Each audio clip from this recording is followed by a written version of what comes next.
मैं कह रहा हूँ वुड्स रिएक्शन देखनी है हमें।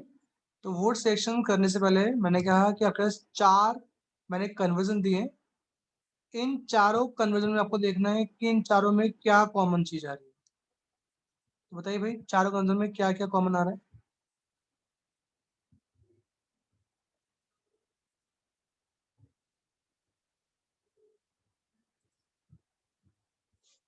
बताओ अपने चारों कन्वर्जन में क्या कॉमन आ रहा है बेटा? सर कर रही हूँ।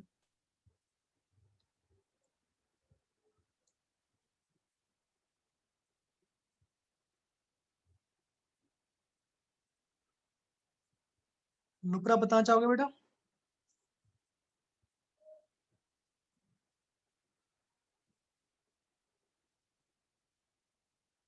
सर बताइए।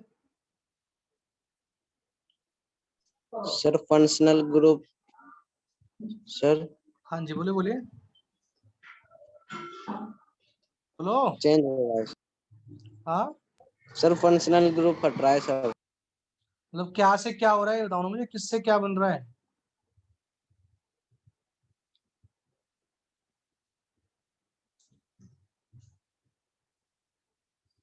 किससे क्या बन रहा है?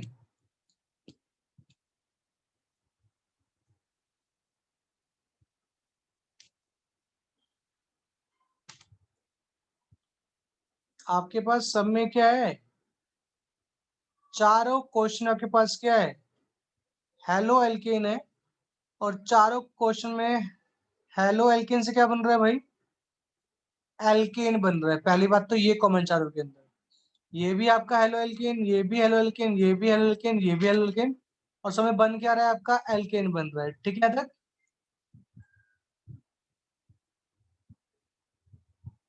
ओके। Okay sir. यहाँ पे जो हेलो एल्केन है आपके पास, ये कितने कार्बन का बच्चे यहाँ पर?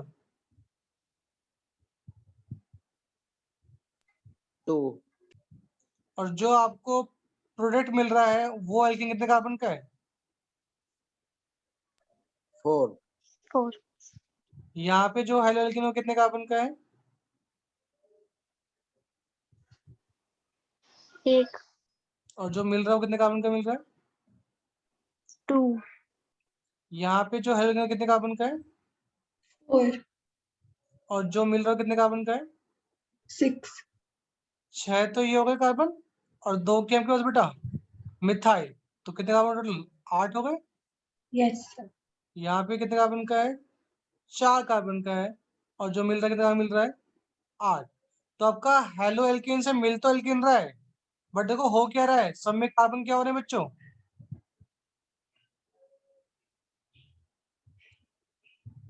सब में कार्बन क्या हो रहे हैं?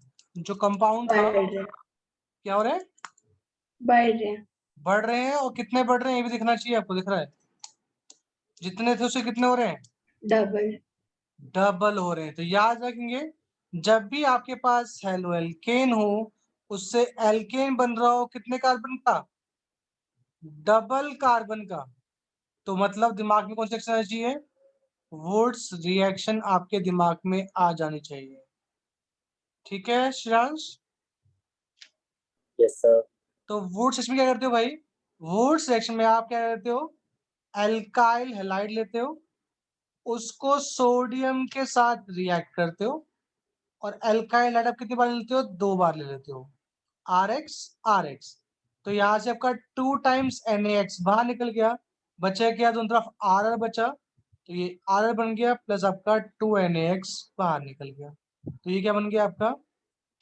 एल्कीन। जैसे एग्जांपल फर्स्ट क्या आपके पास? Ethyl chloride. तो आपके पास क्या था भाई?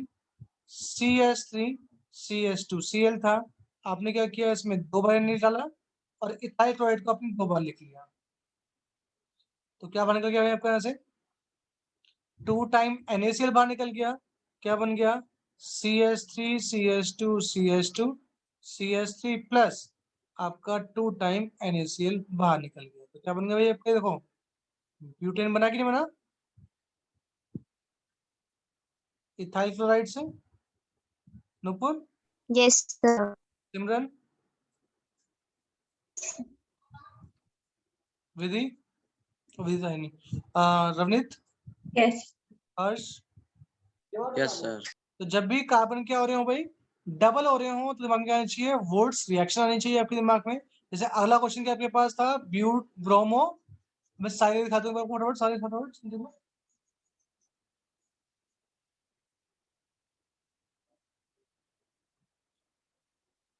और जरूरी नहीं आप इनको अलग लिखो, आप एक साथ लिख सकते हो। जैसे लिखा है कि आपके पास ब्रोमीथेन है, तो क्या करो आप 2 टाइम्स लिख लो किसको, ब्रोमीथेन को, और 2 Na ऐड कर दो इसके अंदर आप।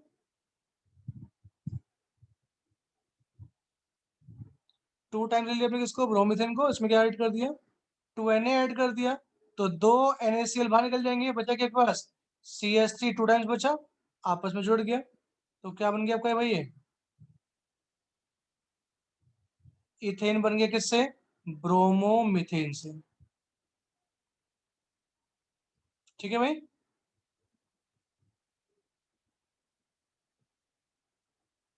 हर्ष क्लियर है। Yes, sir. अगला आपके पास लिखा हुआ है क्या भाई, 2 क्लोरोब्यूटेन, इसमें 2 बार ऐड कर दिया, और 2 क्लोरोब्यूटेन को मैंने जैसे लिखा है इसलिए लिख देंगे आप भी खुद करके। तो यहाँ से बाहर निकल गया आपका 2 टाइम NaCl बाहर निकल गया, तो कहाँ जुड़ेंगे आपस में, ये आपस में CH से जुड़ जाएंगे, और CH पे क्या था, CH3 था, तो आपके पास जो लॉन्ग चेन है कितने कार्बन है उसके अंदर, 6 कार्बन है, और 3 पे क्या आ रहा है मिथाइल, 4 पे भी क्या आ रहा है मिथाइल, तो क्या बन गया 3,4 डाइमिथाइल हेक्सेन। समझ में आ गया रवनीत। Yes, sir. ऐसे क्या होगा आपका 1 किलोमीटर क्या बन जाएगा, आपका ऑक्टेन बन जाएगा। तो ये सारे क्वेश्चन आपकी एनसीईआरटी के अंदर गिवन है। ठीक है, कन्वर्जन नंबर 19 में होगा या कन्वर्जन नंबर 11 में होंगे। ठीक है हर्ष। Okay, sir. हाँ जी नपुर, ठीक है बेटा यहाँ तक। Yes, sir. Riyansh, Yes, sir. तो देखिए एक बार, तो वोट सेक्शन क्या कहता है, पढ़ लीजिए एक बार।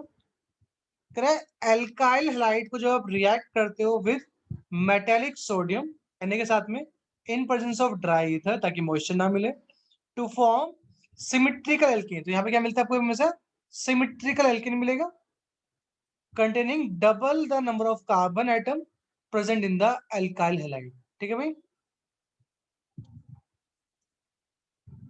आप क्वेश्चन कर रहे हैं कि यहाँ पे को when a mixture of 2 different alkyd अगर आप ट्रीट कराते हो, तो आपको क्या मिलता है, all the 3 possible alkenes are form, that is why this is not a good method for preparation of unsymmetrical alkene. कहने का मतलब क्या है ये, कह रहे हैं मान लो आप 2 डिफरेंट एल्काइल हेड को आपस में रिएक्ट करा रहे हो अकॉर्डिंग टू वोल्ट्स रिएक्शन। तो देखो भाई, मान लो आपके पास एक बीकर है, इस बीकर में क्या है, CH3Cl है खाली। दूसरा बीकर है, इसमें क्या है, CH2Cl है। दोनों को आपने क्या किया, एक तीसरे क्रम डाल दिया, इसमें ऐड कर दिया आपने, Na भी ऐड कर दिया। तो भाई दिया यहाँ पे 3 पॉसिबिलिटीज हो सकती है कि जब सोडियम सामने आए किसके, CH3Cl के सामने अगर सोडियम आता है, तो जो दूसरा कंपाउंड आएगा सामने हो सकता है वो इसी का आ जाए भाई। क्योंकि अगर मैं इसका 1 ml भी ले रहा हूं मान लो, तो 1 ml में क्या होगा रवनीत, ये बहुत सारे होंगे नहीं होंगे बेटा, होंगे। और ये भी क्या होंगे, बहुत सारे होंगे। Yes, sir. तो हो सकता है कि इसी का मॉलिक्यूल इसके सामने आ जाए, तो जब इसका मॉलिक्यूल सामने आएगा क्या मिलेगा आपको, यहाँ से NaCl बाहर निकल गया, क्या मिल जाएगा आपको, CH3 मिल जाएगा। दूसरी पॉसिबिलिटी है कि इस वाले मॉलिक्यूल के सामने क्या आ जाए, इसी का मॉलिक्यूल आ जाए, तो क्या बन जाएगा आपका यहाँ से CH3 एंड तीसरी पॉसिबिलिटी है कि इस वाले के सामने क्या है, दूसरा वाला मॉलिक्यूल आ जाए।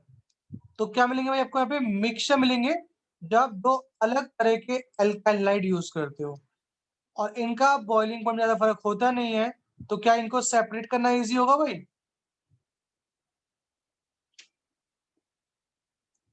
बोलिए। No, sir.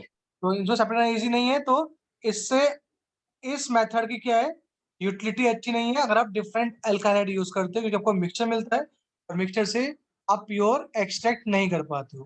तो इसलिए इससे आप अनसिमेट्रिकल, ये वाला जो है आपके पास क्या है, ये वाला आपके पास अनसिमेट्रिकल है, दिस वन। तो इससे आप अनसिमेट्रिकल एल्कीन निकालना नहीं चाहोगे, क्योंकि जब भी आप इसको निकालने की कोशिश करोगे तो आपको दो सिमेट्रिकल मिलेंगे, उनका मिक्सचर मिल जाएगा इसके साथ में, तो इसको आप इजीली सेपरेट नहीं कर पाते हो। तो इस मेथड से आप ये नहीं बनाना चाहोगे। ठीक है हर्ष? Okay sir. देखो लिखा हुआ है when a mixture of two different alkyl halide is used, मैंने एक ले लिया RX ले लिया डैश वाला, एक डबल डैश ले लिया, तो एक बन जाएगा आपका RR सिंगल डैश वाला, एक R सिंगल वाला, एक R डबल वाला, और एक बनेगा दोनों R डबल वाले, और साथ में आपका 6 टाइम्स NX बाहर निकल जाएगा। तो that is why this is not a good method of preparation of unsymmetrical alkenes. ठीक है मैं यहाँ तक वो एक डाउट है तक? तो ये खत्म हो गई आपकी chemical reaction of halo alkene. अब हम बात करेंगे chemical reaction of hello arenes. Chemical reaction of hello arenes की हम बात कर रहे हैं। ठीक है रवनीत? Yes, sir. तो ये हमने जब हेलो एल्केन बनाया था तो हमने जो पहला मेथड यूज किया था वो क्या यूज किया था? फ्रॉम अल्कोहल, याद है भाई? उसमें 3 मेथड पढ़े थे अपने, किस पढ़ा था? एक पढ़ा था अपने बाय हैलोजन एसिड पढ़ा था, दूसरा पढ़ा था अपने बाय फॉस्फोरस हैलाइड पढ़ा था, तीसरा पढ़ा था अपने बाय थायोनाइल क्लोराइड। कुछ याद आया? याद है भाई? Yes, sir. तो कहता है आपके पास जब अल्कोहल था ROH, उसमें आपने क्या ऐड किया था? उसमें आपने HX ऐड किया था, तो आपको RCl आराम से मिल गया था। आपने उसके अंदर क्या ऐड किया? आपने PCl3 या PCl5 ऐड किया तो भी आपको RCl आराम से मिल गया। SOCl2 ऐड किया तो भी आपको RCl आराम से मिल गया। तो कह रहा है कि अगर हम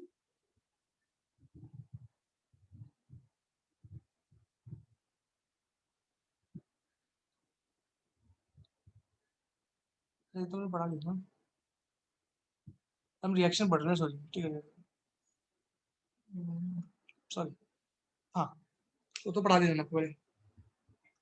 कह रहा है halo arenes are extremely less reactive than halo alkene. Halo arenes क्या होती है भाई आपकी?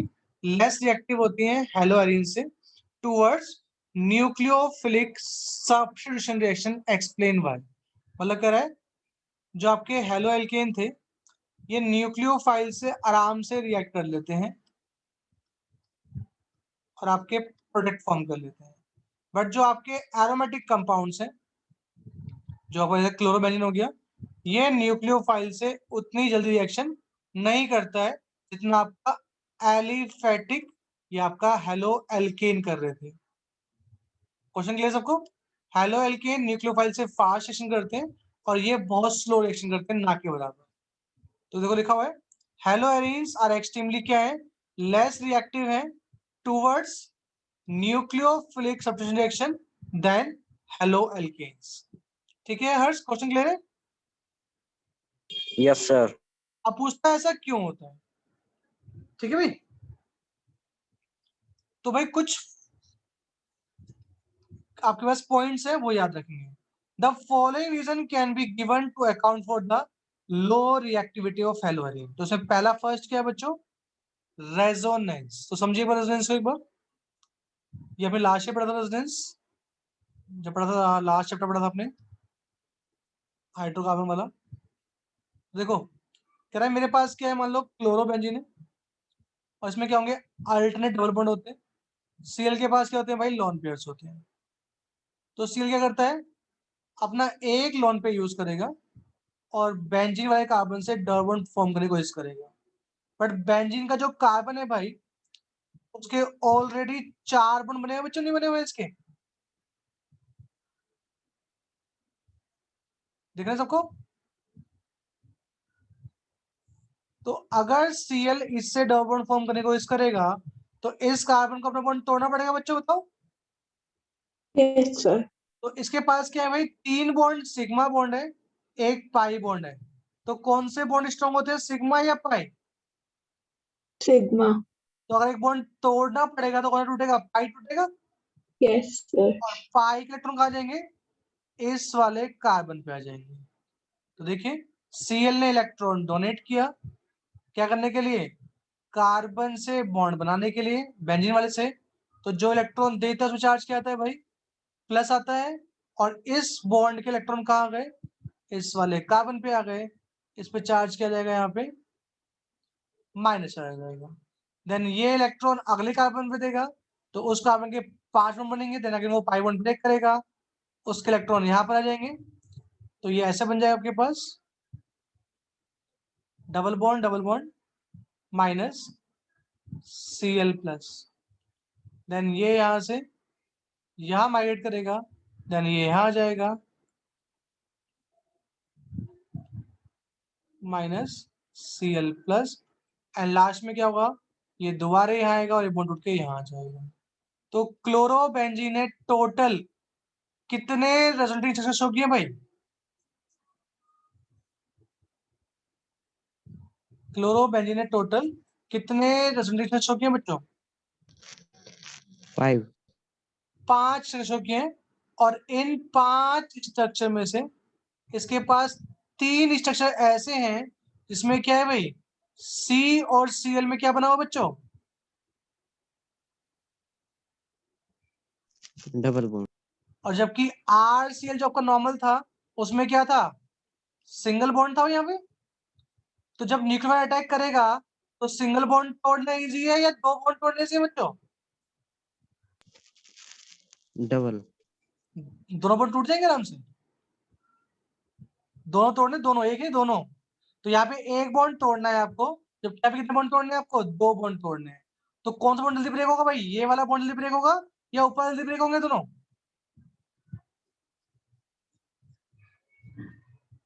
बोलिए। सर सिंगल बॉन्ड होगा। सिंगल बॉन्ड जल्दी ब्रेक होगा, तो दैट्स व्हाई न्यूक्लियर क्या करेगा, जल्दी अटैक करता है किसके ऊपर, हेलो एल्केन में, क्योंकि वहां पे सिंगल बॉन्ड है। जबकि जो आपका क्लोरोबेंजीन है उसके पास क्या है भाई, पार्शली डबल बॉन्ड करेक्टर है, जिसकी वजह से बॉन्ड आराम से ब्रेक नहीं होगा।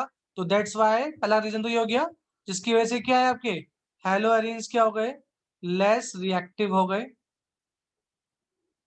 Then halo alkanes. ठीक है Navneet. Sir partial double bond character क्या है? इसके पास यहाँ पे सिंगल बॉन्ड है, यस सर। यहाँ भी सिंगल बॉन्ड है, बाकी तीनों में क्या है, डबल बॉन्ड है। Yes sir. तो मतलब CCl बॉन्ड ना तो प्योरली सिंगल है ना प्योरली डबल है, ओके। उसके पास क्या है, लगभग 1.5 के आसपास बॉन्ड मांगे चाहिए उसके पास। तो 5 डबल बॉन्ड है कि नहीं है, है। तो इसके पास 5 डबल बॉन्ड है, जबकि यहाँ पे क्या है, प्योरली सिंगल बॉन्ड है। तो 2 बॉन्ड तोड़ना इजी है कि 1 बॉन्ड तोड़ना इजी बेटा, एक बॉन्ड। तो इसलिए आराम से टूट जाता है। तो ये फटाफट न्यूक्लियोफाइल से रिएक्ट कर लेते हैं, ये जल्दी रिएक्ट नहीं करते हैं। अब क्लियर है, ओके सर। नूपुर क्लियर है बेटा, नूपुर। Yes, sir. तो क्या लिखा पढ़ो, the following reason can be given to account for the low reactivity of haloarene. उसमें पहला क्या है भाई, फर्स्ट रेजोनेंस है, तो मैं रेजोनेंस बना के दिखा चुका हूं already. Due to resonance CCl bond acquires partial double bond character. क्या आ गया भाई, CCl बॉन्ड पे पार्शियल डबल बॉन्ड करेक्टर आ गया। On the other hand in case of halo alkane, जो कि हम बात करेंगे इसके, और हम हेलो एल्केन के बारे में बात करते हैं, तो वहां पे क्या होता है, प्योरली सिंगल बॉन्ड होता है। Carbon is attached to chlorine by a pure single bond. Consequently, CX bond in aryl halide क्या है भाई, is little stronger than alkyl halide and hence cannot be easily broken. पहला point समझ आया सबको भाई। Yes. सेकंड पॉइंट है आपका difference in hybridisation of carbon atom in CX bond. ये भी इंपॉर्टेंट है भाई कि जो CX बॉन्ड है उसमें हेलो एल्केन में और हेलोरीन में दोनों में हाइब्रिडाइजेशन अलग अलग है। देखिए भाई मैंने बताया था आपको कि अगर कार्बन के सारे बॉन्ड सिंगल होते हैं तो वो कार्बन क्या होता है, sp3 हाइब्रिडाइज होता है। अगर कार्बन का एक बॉन्ड क्या हो, डबल, तो वो क्या होता है, sp2 होता है। और अगर एक क्या हो ट्रिपल तो वो क्या होता है भाई, sp हाइब्रिडाइज होता है। बोलो क्लियर कि नहीं आता? Yes, sir. तो बेंजीन रिंग में जहां पे Cl अटैच है उस कार्बन के पास डबल बॉन्ड है कि नहीं बच्चों? है sir. तो ये कार्बन कौन सा है? sp2. और जबकि आपका जो क्लोरोमीथेन है उसमें जो कार्बन लगा हुआ है उस कार्बन के चारों बॉन्ड सिंगल है कि नहीं है? Yes, sir. तो ये कार्बन कौन सा होगा? sp3 होगा। ठीक है, बोलिए। Yes, sir. तो जो sp2 ऑर्बिटल बना है भाई, ये कितने ऑर्बिटल से मिलके बना है भाई? एक s और 2p से मिलके बना हुआ है। Yes, sir. और जो sp3 कितने मिलके बना है भाई? ये एक s और 3p से मिलके बना है। तो जो ऑर्बिटल, जो हाइब्रिड ऑर्बिटल ज्यादा ऑर्बिटल मिक्स करने से बनता है वो क्या होता है, थोड़ा सा लंबा होता है। और जो कम ऑर्बिटल को मिक्स करने से बनता है थोड़ा सा शॉर्टर होगा। तो कौन सा हाइब्रिड ऑर्बिटल भाई बड़ा होगा, sp2 या sp3?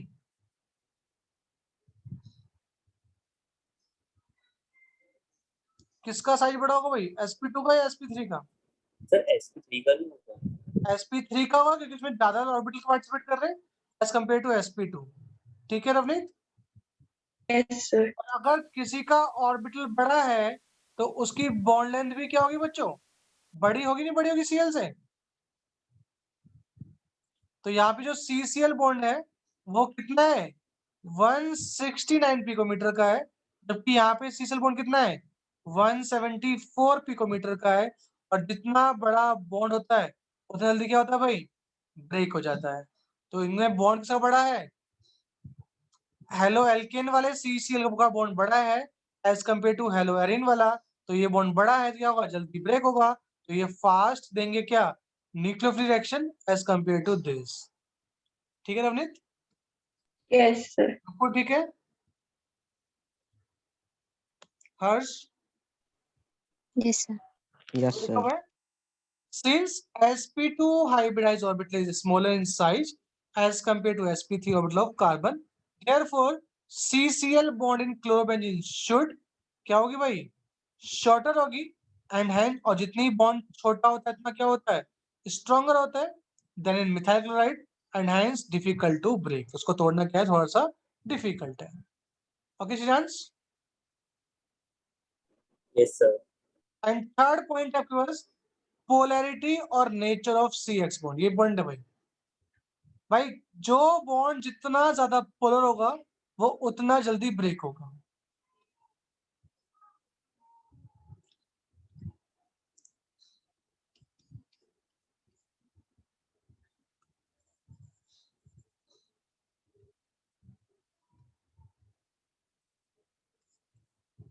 मैंने ये बताया था, ये जो कार्बन था ये क्या था बच्चों, sp2 हाइब्रिडाइज।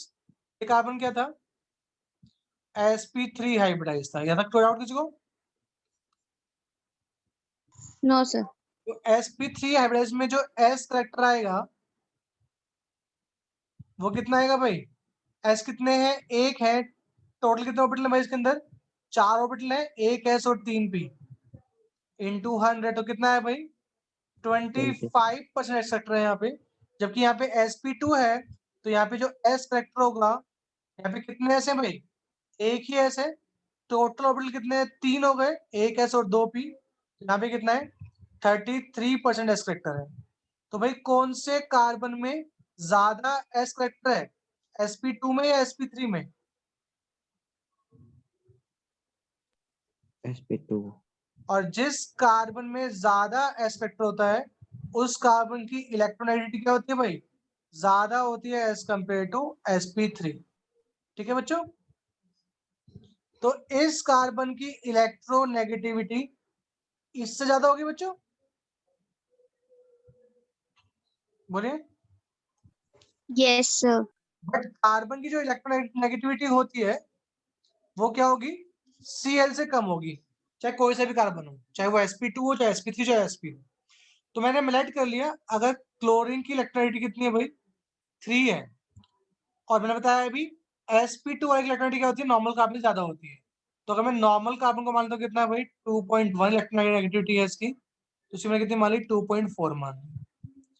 तो यहाँ पे जो डिफरेंस आ रहा है, इलेक्ट्रोनेगेटिव डिफरेंस, वो कितना आ रहा है बच्चों, 0.6. और यहाँ पे जो इलेक्ट्रोनेगेटिव डिफरेंस आएगा वो कितना आएगा,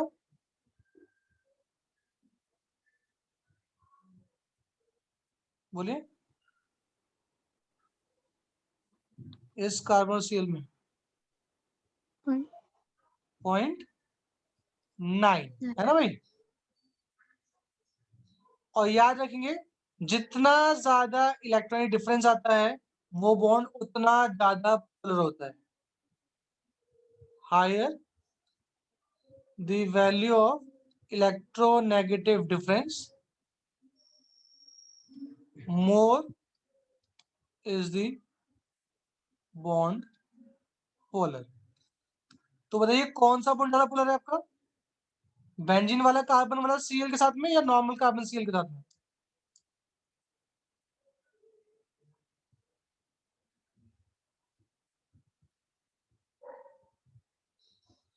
कौन सा नॉर्मल कार्बन ज्यादा पोलर है भाई, जो कार्बन, कौन सा सीसीएल बॉन्ड ज्यादा पोलर है,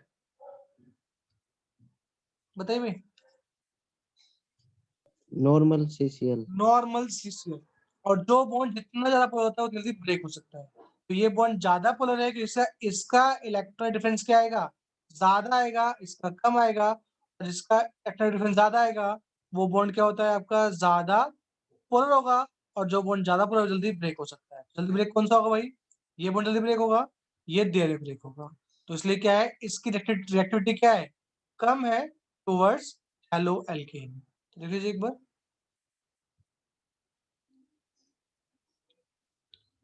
पढ़ने पर अपने, पोलैरिटी वाला। हाँ जी, पोलैरिटी ऑफ CH बॉन्ड।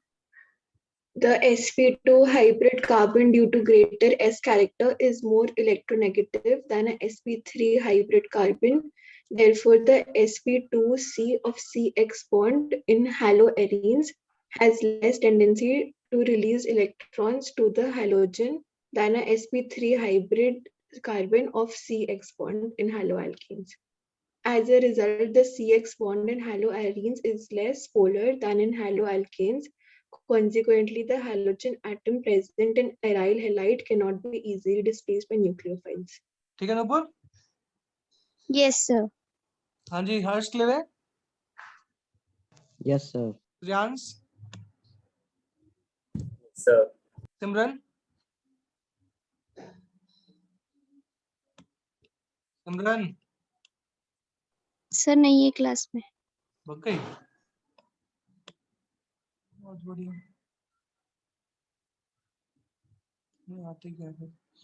चलिए अगला है इनस्टेबिलिटी ऑफ फिनाइल केटाइन। तो कह रहा है कि मान लो अगर ये निकाल भी देता है, किसको, Cl को, तो Cl को अगर निकालेगा तो Cl कैसे जाएगा, Cl माइनस में जाएगा, और जो आपके पास बेंजीन है उसमें चार्ज क्या आएगा, प्लस आ जाएगा। तो इसी को बोलते हो क्या, फिनाइल केटाइन बोलते हो। और जो फिनाइल केटाइन है ये अनस्टेबल होता है क्योंकि ये रेजोनेंस शो नहीं करता है। तो अगर आप कुछ बना भी रहे हो और जो क्या अनस्टेबल है तो वो क्यों बनाना चाहेगा उसको। तो लास्ट पॉइंट यही है, in haloarenes the phenyl cations form as a result of self ionisation is not stabilised by resonance. अगर ये खुद आयनाइज होके फिनाइल केटाइन दे दे तो वो स्टेबलाइज नहीं है बाय रेजोनेंस। क्यों? Because the sp2 hybrid orbital of carbon having the positive charge is perpendicular to the p orbital of the phenyl ring। कह रहा है जो इसका p orbital होगा वो क्या होगा, इसके परपेंडिकुलर होगा। और जबकि पाई बॉन्ड कैसे बनता है, जब साइड वाइज ओवरलैप होती है बनता है बच्चों। Yes, यहाँ sir. पे क्या है, परपेंडिकुलर आ रहा है, तो क्या यहाँ पे साइड वाइज ओवरलैप हो पाएगी बच्चों? तो साइड वाइज ओवरलैप जब हो नहीं पाएगी तो क्या पाई बॉन्ड बनेगा, नहीं बनेगा, तो ये रेजोनेंस शो नहीं कर पाता है। Therefore, these cations are not formed and hence haloarenes do not undergo nucleophile substitution reaction easily। तो ये 4 पॉइंट है। अगर क्वेश्चन आता है 1 नंबर में तो आप लिख दोगे रेजोनेंस लिख दोगे, और अगर क्वेश्चन आता है 3 नंबर में तो आप कोई भी 3 पॉइंट एक्सप्लेन कर दोगे आप, ठीक है भाई, जिसमें रेजोनेंस तो करना ही करना है आपको। ओके,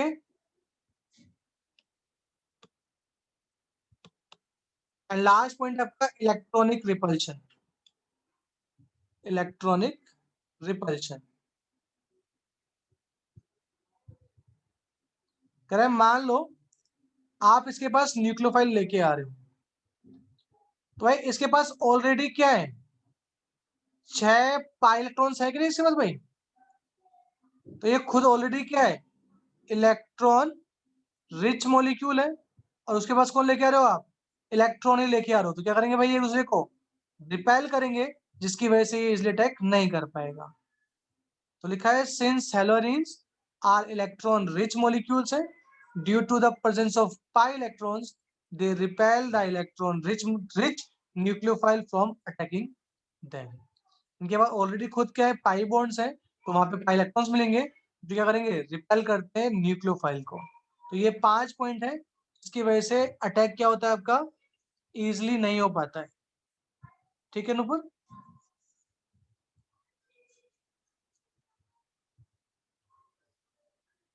नुपुर तो है,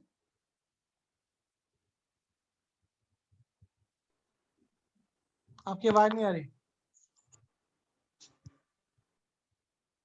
सर यस सर। अब आ गई। सर आ गई। हाँ जी, तो हम पढ़ेंगे अब रिएक्शन पढ़ेंगे हेलोजन की। तो कह रहा है मान लो मुझे न्यूक्लियोफाइल अगर ऐड कराना भी है, तो भाई मुझे अगर ऐड कराना है तो मुझे क्या यूज करना पड़ेगा, ड्रास्टिक कंडीशन यूज करनी पड़ेगी, मतलब टेम्परेचर हाई करना पड़ेगा, प्रेशर हाई करना पड़ेगा, तब जाके रिएक्शन होगी। तो देखो क्या लिखा है, पहला फर्स्ट है रिएक्शन ऑफ हेलोजन में replacement bye hydroxyl group. Replacement कर रहे हो किससे, वह हाइड्रोक्साइल ग्रुप से प्लेसमेंट कर रहे हो, हाइड्रो से मतलब OH ग्रुप से प्लेसमेंट कर रहे हो। तो लिखा है due to low reactivity nucleophilic substitution reaction in aryl halides occur by drastic condition. तो कैसे करते हो भैया, कह रहा है आपके पास क्लोरोबेंजीन है, कह रहा है इसमें क्या ऐड करते हो आप, 2 टाइम्स NaOH ऐड करते हो हाई टेम्परेचर पे, और देखो क्या लिखा है, हाई प्रेशर कितना है 300 ATM, जो कि नॉर्मल प्रेशर कितना होता है आपके पास 180 मतलब नॉर्मल प्रेशर। तो क्या होता है आपका वाटर बाहर निकल जाता है और NH बाहर निकल जाता है, तो क्या बन जाता है आपका भाई, बेंजीन के ऊपर आ जाएगा क्या, ONA, और जब भी बेंजीन के ऊपर ONA आता है इसको बोलते हो आप सोडियम फिनॉक्साइड बोलते हैं इसको आप। और जब भी आपका सोडियम फिनॉक्साइड बन जाए तो उसमें आग बंद करके ऐड कर दो आप, डाइल्यूट HCl ऐड कर दो, तो आपका H आ जाएगा Na की जगह पे और आपका NaCl बाहर निकल जाएगा, और बेंजीन के ऊपर क्या आ जाएगा भाई, OH आ जाएगा, और जब भी बेंजीन के ऊपर OH होता है क्या बोलते हैं उसको आप, फिनॉल बोलते हो। तो एक तरह से क्या हो गई है, प्रिपरेशन ऑफ फिनॉल हो गई, और इसका एक नाम है, इट इज कॉल्ड डाउ प्रोसेस भी बोलते हैं उसको आप। तो लिखा है क्लोरोबेंजीन, इसमें आपने NaH ऐड किया इतने टेम्परेचर प्रेशर पे, तो आपको क्या बन गया, सोडियम फिनॉक्साइड बनेगा पहले, देन उसमें आप डाइल्यूट HCl ऐड कर देंगे, देन आपका फिनॉल बन जाएगा। ठीक है बच्चों, यस सर। लिखा है this reaction form the basis of डाउ process for the manufacture of phenol में यूज करते हैं उसको। आप हेलोजन की रिएक्टिविटी बढ़ा सकते हो, कैसे, अगर मैं इलेक्ट्रॉन विड्रॉइंग ग्रुप लगा दूं भाई, तो भाई देखो अगर मेरे पास क्लोरोबेंजीन है और मैं यहाँ पे इलेक्ट्रॉन विड्रॉइंग ग्रुप लगा लूं, जो क्या कर रहे हैं, बेंजीन से इलेक्ट्रॉन खींच लेते हैं, कैसे, या तो थ्रू रेजोनेंस खींच लेते हैं या थ्रू इंडक्टिव इफेक्ट खींच लेते हैं। तो अगर वो बेंजीन से इलेक्ट्रॉन खींचेंगे तो इस कारण पे क्या होगी भाई, इलेक्ट्रॉनिसिटी कम हो जाएगी, तो आपका नेटवर्क क्या कर सकता है, आके अटैक कर सकता है। तो कह रहा है आप हेलोजन की रिएक्टिविटी को बढ़ा सकते हो, कैसे, इलेक्ट्रॉन विड्रॉइंग ग्रुप अगर आप लगा दो कहाँ पे, ऑर्थो पोजीशन पे या पैरा पोजीशन पे, क्योंकि जो Cl होता है ये आपका ऑर्थो और पैरा डाइटिंग ग्रुप होता है, जो भी इफेक्ट होगा वो कहाँ होगा, ऑर्थो पे शो होगा या पैरा पे शो होगा। तो इसलिए जो आपके इलेक्ट्रॉन विड्रॉइंग ग्रुप है और आप उनको ऑर्थो या पैरा पे लगाते हो तो आपको आपके हेलोइन की रिएक्टिविटी और फास्ट हो जाती है। तो लिखा है देखो, reactivity of हेलोएरिन्स in nucleophilic substitution reaction, it has been observed that the presence of electron withdrawing group, अगर आप इलेक्ट्रॉन विड्रॉइंग ग्रुप लगाते हो जैसे NO2 हो गया या CN हो गया, कहाँ पे? ऑर्थो और पैरा पे विद रिस्पेक्ट टू हेलोजन, क्या करते हैं भाई? ये ग्रेटली एक्टिवेट्स करते हैं the halogen towards nucleophilic substitution reaction. Further, greater the number of such group, जितने ज्यादा ऐसे ग्रुप होंगे आपके पास at the ortho and para position with respect to halogen, अगर एक ग्रुप है तो वो नॉर्मल से अच्छी एक्शन करेगा, मतलब कैसे नॉर्मल वाला है, अगर मैंने एक ग्रुप लगा दिया तो वो इससे फास्ट एक्शन करेगा, अगर दो लगा दिए वो इससे फास्ट करेगा, तीन वाला इससे फास्ट एक्शन कर लेगा। तो आपकी ड्रास्टिक कंडीशन क्या होंगी? कम होती चली जाएंगी। ठीक है Navneet? Yes, sir. More reactive is haloarene, जितने ज्यादा क्या करोगे आप इलेक्ट्रॉन विड्रॉइंग ग्रुप लगा दोगे ऑर्थो पैरा पोजीशन पे, उतनी फास्ट रिएक्शन हो जाएगी। एग्जांपल देखो ये वाला आपने जो स्टार्टिंग में लिया था ऊपर वाला, यहाँ पे टेम्परेचर कितना दिया बेटा आपने? टेम्परेचर कितना है? 623 और Kelvin, प्रेशर कितना है? 300 atm. कह रहा है जब मैं एक NO2 लगाता हूँ मेटा पोजीशन पैरा पोजीशन पे, तो देखो क्या हो रहा है भाई, आप NH यूज कर रहे हो, वहां पे था कंसंट्रेटेड यूज कर रहे थे, यहाँ आप नॉर्मल यूज कर रहे हो, और टेम्परेचर वहां पे कितना था? 623 केल्विन था, यहाँ कितना रह गया? Only 443 kelvin. और वहां आपने प्रेशर यूज किया था, यहाँ आपने कहीं प्रेशर यूज किया बच्चों? No sir. क्या हो गई? रिएक्शन फास्ट हो गई कि नहीं हो गई? आपने दो NO2 ग्रुप लगा दिए आपके बार, एक ऑर्थो पे एक पैरा पे, ये ऑर्थो है ये पैरा है, तो क्या हुआ? आप पहले आप यूज करते थे 15% NH यूज कर रहे थे, अब क्या यूज कर रहे हो आप? ओनली एक्वस NH यूज कर रहे हो। टेम्परेचर क्या कर दिया आपने? और कम कर दिया, क्योंकि दो NO2 ग्रुप लगे हैं, रिएक्शन क्या कर दिया और फास्ट कर दिया। ठीक है हर्ष? Okay, sir. अगले में देखो, अगले में क्या भाई, अगले में आपके पास क्या लगे हुए हैं? तीन NO2 ग्रुप लगे हुए हैं, कहाँ कहाँ पे भाई? ऑर्थो पे, पैरा पे और ऑर्थो पे। ये पोजीशन कौन सी है? They are meta position with respect to Cl। Okay, तो NO2 का लगाया आपने, ऑर्थो पैरा ऑर्थो भी लगा दिए, तो क्या लिखा? ओनली आप पहले आप NaH यूज कर रहे थे, आप क्या यूज कर रहे हो? ओनली वार्म वाटर यूज कर रहे हो, और क्या बन रहा है आपका? OH NO2 NO2 NO2 बन रहा है, कहाँ पे? ऑर्थो पैरा ऑर्थो पे। ठीक है बच्चों? Yes sir. इसका नाम क्या होगा? कंपाउंड बना आपके पास, इसका नाम कैसे क्या है? 2,4,6 ट्राई नाइट्रो, और बेंजीन पे OH आता है, क्या बोलते हैं उसको? आप फिनॉल बोलते हो। तो नाम क्या हो गया? 2,4,6 ट्राई नाइट्रो फिनॉल। बट ये अपने कॉमन नेम से ज्यादा फेमस है, पिक्रिक एसिड। तो क्वेश्चन आ सकता है बस एक नंबर में, draw the structure of picric acid. ठीक है,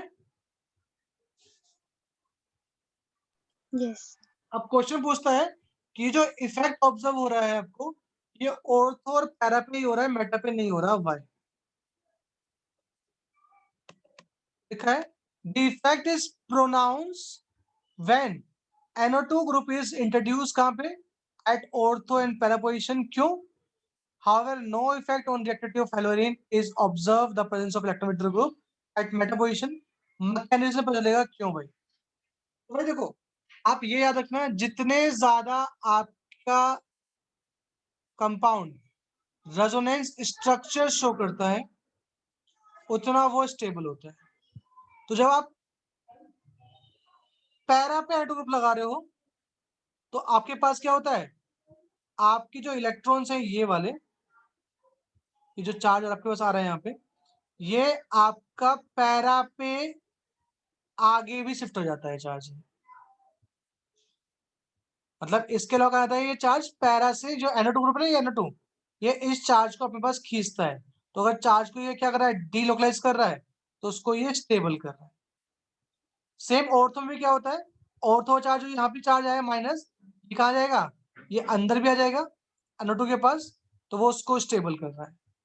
तो याद रखेंगे, जो ऑर्थो पैरा NO2 ग्रुप लगे हैं वो क्या करते हैं, जो चार्ज आता है माइनस चार्ज उसको स्टेबलाइज करते हैं। लेकिन जब हम मेटा की बात करते हैं, मेटा वाले कार्बन पे नेगेटिव चार्ज जाता ही नहीं है। देखो चार्ज देखो कहाँ गया है, चार्ज आपका ऑर्थो पे गया, देन फिर पैरा पे गया, देन फिर ऑर्थो पे गया।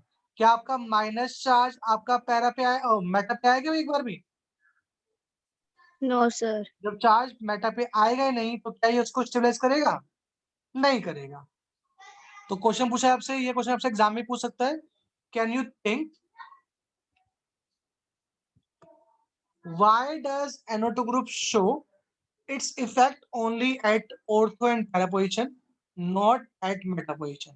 ये जो NO2 है वो अपना इफेक्ट सिर्फ ऑर्थो पे दिखा रहा है और पैरा पे दिखा रहा है, मेटा पे शो नहीं कर रहा है। क्यों? तो देखो लिखा हुआ है, the presence of nitro group at ortho and para position क्या करते हैं भाई, वो विड्रॉ करते हैं इलेक्ट्रॉन डेंसिटी कहां से, फ्रॉम द बेंजीन रिंग। और अगर आप बेंजीन से इलेक्ट्रॉन डेंसिटी क्या कर रहे हो, विड्रॉ कर रहे हो, तो आप क्या कर रहे हो, फेवर कर रहे हो, फैसिलिटेट्स कर रहे हो the attack of nucleophile on the hello ring. क्योंकि जितना ज्यादा चार्ज बाहर निकलेगा बेंजीन रिंग पे, उतनी क्या होगी, इलेक्ट्रॉन की कमी होगी, और उतने जल्दी क्या करेगा, न्यूक्लियोफाइल अटैक कर लेगा। Okay, yes sir. कार्बन है 10 फॉर्म जो कार्बन बनेगा stabilise through resonance, resonance stable जाता है। The negative charge appear at ortho and para position with respect to halogen substituent is stabilized, कौन करता है उसको, NO2 ग्रुप को स्टेबलाइज कर लेता है। while in case of meta nitrobenzyne none of the resonating structure, कोई सा भी ऐसा स्ट्रक्चर नहीं है bear the negative charge on the carbon atom bearing the NO2 group, यहाँ पे NO2 ग्रुप लगा हुआ है तो आपका माइनस चार्ज कहीं आया हो। therefore the presence of NO2 group at meta position does not stabilize the negative charge and no effect on reactivity is observed by the presence of NO2 group at meta position. ठीक है हर्ष? Okay. Next आपकी heading है, अगला next exam में heading है electrophilic substitution reaction. तो जो आपके हेलो एल्केन्स हैं भाई, ये क्या होते हैं, इलेक्ट्रॉन रिच मॉलिक्यूल है कि नहीं है? और जो Cl है, जब वो इलेक्ट्रॉन देता है बेंजीन के अंदर, तो वो इलेक्ट्रॉन कौन कौन सी पोजीशन में जाते हैं बच्चों?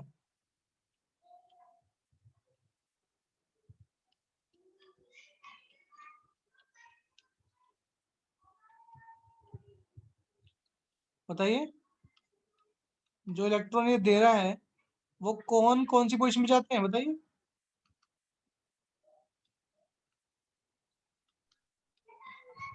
बताओ बच्चों। Ortho ortho, para. पैरा और ऑर्थो पे जा रहे हैं दोबारा। तो आपके इलेक्ट्रॉन कहाँ घूम रहे हैं भाई, ऑर्थो पैरा ऑर्थो पे घूम रहे हैं। तो जो Cl ग्रुप होगा वो क्या होगा, ऑर्थो पैरा डाइटिंग होगा। तो कोई भी इलेक्ट्रोफाइल आएगा, इलेक्ट्रोफाइल क्या होते हैं, जिनपे इलेक्ट्रॉन की कमी होती है उनको बोलते हो क्या आप, इलेक्ट्रोफाइल बोलते हो। इलेक्ट्रॉन डेफिशिएंट तो वो कहाँ आएंगे, या तो वो ऑर्थो पे आएंगे या कहाँ आएंगे, पैरा पे आएंगे। मेटा पे जाएंगे भाई वो? No sir. नो। तो पढ़िए क्या लिखा है, Haloarenes undergo the usual electrophilic reaction of the benzene ring such as, कौन सी खाता है, हाइड्रोजन में शो करता है, ये नाइट्रेशन में शो करता है, सल्फर में शो करता है, फिडेलक्राफ्ट रिएक्शन में शो करता है। Haloarenes halogen atoms besides being slightly क्या होते हैं, होते तो डीएक्टिवेटिंग ग्रुप है, क्यों होते हैं बात करूंगा बाद में, लेकिन होते क्या है ये, ऑर्थो और पैरा डाइटिंग होते हैं। कोई भी चीज आएगी कहाँ जाएगी, वो ऑर्थो पैरा पे जाएगी। Therefore, further substitution occur at ortho and para position with respect to halogen atom. The ortho-para-dating influence of halogen atom can be easily understood if we consider the following resulting structure of halobenzene. ठीक है Navneet? Yes, sir. तो अब हम बात करते हैं, हमने last reaction पढ़ी थी, तो इनको वन बाय वन पढ़ते हैं। पहले पढ़ते हैं हम हेलोजिनेशन। इसका मतलब क्या होता है, एडिशन ऑफ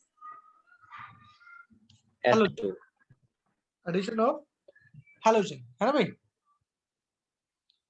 तो कह रहा है आपके पास क्या है, मान लो क्लोरोबेंजीन है या ब्रोमोबेंजीन है, क्या इसमें क्या ऐड करते हो भाई आप, Cl2 ऐड कर देते हो in presence of anhydrous AlCl3 या FeCl3 ऐड कर देते हो, तो वो Cl कहाँ आएगा भाई? या तो ऑर्थो पे आएगा या कहाँ आएगा? पैरा पे। मेटा पे आएगा।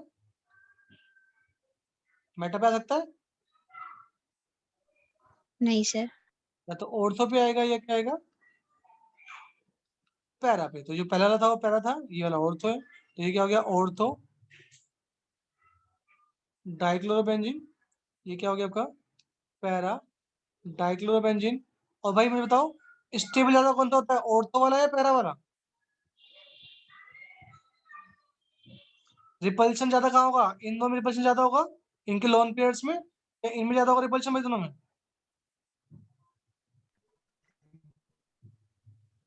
सर ऑर्थो वाले में ज्यादा ये होगा। जो पहला क्या होता है आपका, पैरा वाला मेजर मिलेगा आपको, ऑर्थो वाला आपको माइनर मिलता है थोड़ा सा। मतलब मेजर अमाउंट में आपको मिलेगा पैरा वाला, ऑर्थो वाला मिलेगा माइनर अमाउंट में। ठीक है बेटा? तो यस। फर्स्ट देखिए, हेलोजिनेशन, तो क्या मिला आपको? ऑर्थो मिला, सॉरी ऑर्थो मिला और पैरा मिला। पैरा वाला क्या है? मेजर है, ऑर्थो वाला क्या है? माइनर है। ठीक है। नेक्स्ट होता है आपका नाइट्रेशन। तो सारी सारी कंप्यूटर करके फटाफट। नेक्स्ट आपके पास नाइट्रेशन। नाइट्रेशन में क्या करते हैं आप? आपके पास क्लोरोबेंजीन है। नाइट्रेशन मतलब होता है जो आपका ग्रुप है, ये ग्रुप जुड़ जाएगा आपके रिंग पे जाके, इसको बोलते हो नाइट्रेशन। तो क्या इसमें क्या ऐड करते हो भाई आप? तो इसमें आप HNO3 ऐड करते हो इन प्रेजेंस ऑफ H2SO4। जब आप HN3 ऐड करते हो इन प्रेजेंस ऑफ H2SO4, वही देखना, याद रखना, आपका यहाँ से एक H निकलता है और HNO, इसको ऐसे सकते हो आप HNO3 को, और यहाँ से OH क्या बाहर निकल गया आपका? वाटर बाहर निकल गया, बचा क्या? NO2। वो आपका ऑर्थो या पैरा पोजीशन पे है। तो ये मिल गया आपको, और आपको ये मिल जाएगा। बट अगेन ये वाला क्या होगा आपका? मेजर होगा, ये क्या होगा? माइनर होगा। ठीक है भाई? यस। जैसे नाइट्रेशन होता है आपका, सेम ऐसे ही क्या होता है आपका? सल्फोनेशन भी होता है।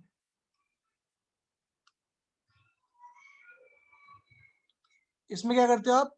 SO3H ग्रुप ऐड होता है आपकी रिंग के ऊपर। तो कैसे होता है भाई समझ लो, आपके पास क्लोरोबेंजीन है, आपने क्या ऐड किया? कॉन्ग। H2SO4 आपने ऐड कर दिया, तो H2SO4 आप लिखते हो ऐसे। ठीक है भाई? ये तो H2SO4 है भाई, 2 H है, ऐसा है, और 4 O है। तो यहाँ से क्या निकल गया आपका? वाटर बाहर निकल गया, तो क्या रहेगा आपका? SO3H आ जाएगा, पैरा पे भी आ जाएगा, और कहाँ जाएगा? ऑर्थो पे भी आ जाएगा। ये क्या है आपका? मेजर है। ये क्या है आपका? माइनर है। ठीक है? बोलिए हाय। यस। देख लीजिए एक बार यहाँ तक पहले, ये 2 लेक्चर छूट गए, नेक्स्ट कराऊंगा फिर आपको बाद में। दूसरा टॉपिक अभी है हल कर रहा हूँ, ताकि मैं जल्दी निपट जाएगा। तो ये आपका हाइड्रेशन हो गया। आपने क्या किया? Cl2 ऐड किया in place of anhydrous Cl3। क्या बन गया आपका? 1,4 डाइक्लोरोबेंजीन बन गया। ये क्या है आपका? मेजर है। 1 डाइक्लोरोबेंजीन क्या आपका? माइनर। आपने नाइट्रेशन किया, H3 ऐड किया इन प्लेस ऑफ H2SO4, तो ऑर्थो पे भी आ गया, और कहाँ आ गया? पैरा पे आ गया। पैरा वाला क्या है? मेजर है। आपने सल्फोनेशन किया, आपका ऑर्थो पे आ गया कौन सा? SO3H ग्रुप आ गया, और कहाँ आ गया? पैरा पे भी आ गया CH। पैरा वाला क्या होगा? अगेन आपका मेजर होगा। ठीक है भाई? याद है? Yes sir.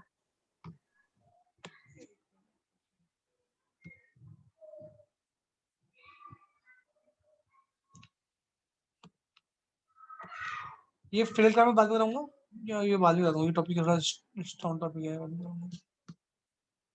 ये बता ही देता हूँ। ये एग्जाम्पल आपके एग्जाम में कई बार आया भी, ये एग्जाम्पल कई बार, एक बार नहीं आया, कई बार आया। क्वेश्चन पढ़ो क्या लिखा है। Although chlorine is an electron withdrawing group, तो क्लोरीन क्या है आपका? इलेक्ट्रॉन विड्रॉइंग ग्रुप है, मान लिया। ठीक है, ये इलेक्ट्रॉन खींचता है। येट इट इज ऑर्थो और para dieting group in electrophilic aromatic substitution reaction. ये इलेक्ट्रॉन विथड्रॉइंग ग्रुप तो है, बट फिर भी क्या है ये ऑर्थो और पैरा डाइटिंग ग्रुप है। पूछता है क्यों?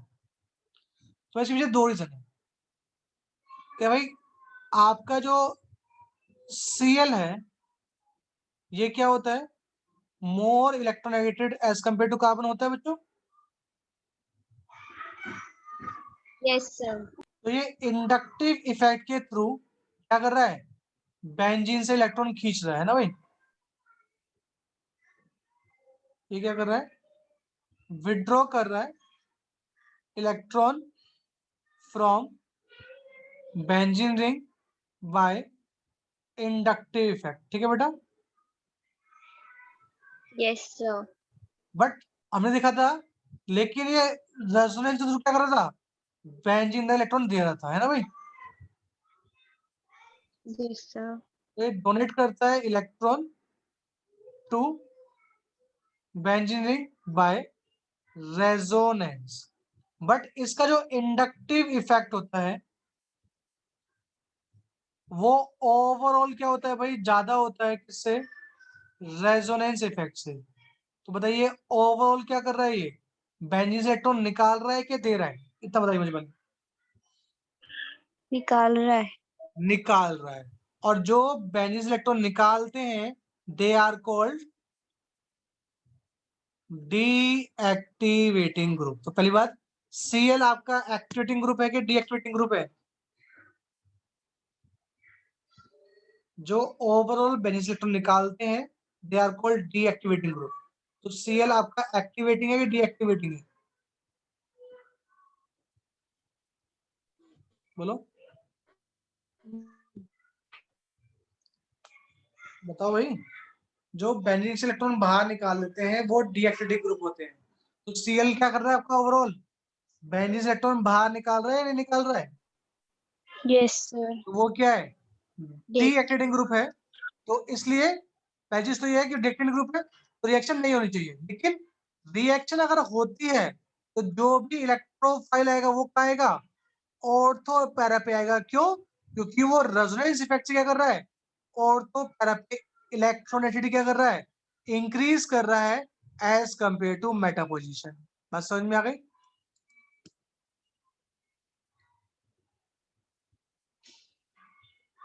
कहने का मतलब ये है कि वो ओवर इलेक्ट्रॉन निकाल रहा है बट फिर भी वो रेजोनेंस इफेक्ट की वजह से इलेक्ट्रॉन ज्यादा दे पा रहा है कहाँ पे, ऑर्थो पैरा पे एज कंपेयर टू मेटा। तो कोई भी इलेक्ट्रोफाइल आएगा तो वो मेटा पे नहीं जाएगा, वो ऑर्थो या पैरा पे ही जाएगा। पहली बात तो रिएक्शन नहीं करना चाहिए, अगर करेगा तो वो कहाँ जाएगा, ऑर्थो पे या पैरा पे जाएगा। ठीक है। तो देखो इसका आंसर देखो क्या लिखा है, क्लोरीन क्या करता है, विड्रॉ करता है electron through inductive effect and release करता है थ्रू रेजोनेंस इफेक्ट। दो इंडक्टिव इफेक्ट ऑफ क्लोरीन क्या कर रहा है भाई, क्या करता है वो, डीस्टेबलाइज करता है द इंटरमीडिएट कार्बोकेटाइन जो बन रहा है आपका, forming during the electrophilic substitution reaction. Through resonance halogen tends to stabilise the carbocation and the effect is more pronounce. कहां मिलता है, ऑर्थो पे ज्यादा प्रोनाउंस होता है। The inductive effect is strong than resonance. Effect क्या आपका ओवरऑल स्ट्रॉन्ग है एंड कॉज क्या कर रहा है वो, नेट इलेक्ट्रॉन विड्रॉ बाहर निकाल रहा है आपका इलेक्ट्रॉन एंड दस कॉज नेट डीएक्टिवेशन। तो क्लोरीन क्या है तो डीएक्टिवेटिंग ग्रुप, लेकिन वो रेजोनेंस इफेक्ट की वजह से टेंड्स टू अपोज कर रहा है इंडक्टिव इफेक्ट को for the attack eight ortho and para position and hence make the deactivating less for ortho and para position. Attack होगा तो सही, कहाँ होगा, ऑर्थो और पैरा पे होगा, क्योंकि वो रेजोनेंस इफेक्ट की वजह से क्या हो गया, लेस डीएक्टिवेटिंग हो गया। रिएक्टिविटी इज दस control by strong inductive effect. कि रिएक्शन करेगा नहीं करेगा वो डिपेंड कर रहा है किसके ऊपर भाई, इंडक्टिव इफेक्ट के ऊपर कर रहा है। लेकिन अगर करेगा तो जो भी चीज आएगी वो कहाँ आएगी, ऑर्थो या पैरा पे आएगी। वो कौन कर रहा है कंडक्ट, वो आपका रेजोनेंस इफेक्ट बता रहा है। Okay, yes sir. अपनी समझ में आया कुछ? Yes, sir. बाकी हम दोबारा यहीं से स्टार्ट करेंगे नेक्स्ट क्लास में। नेक्स्ट क्लास में चैप्टर खत्म हो जाएगा और कुछ क्वेश्चन कर लेंगे। Okay okay sir.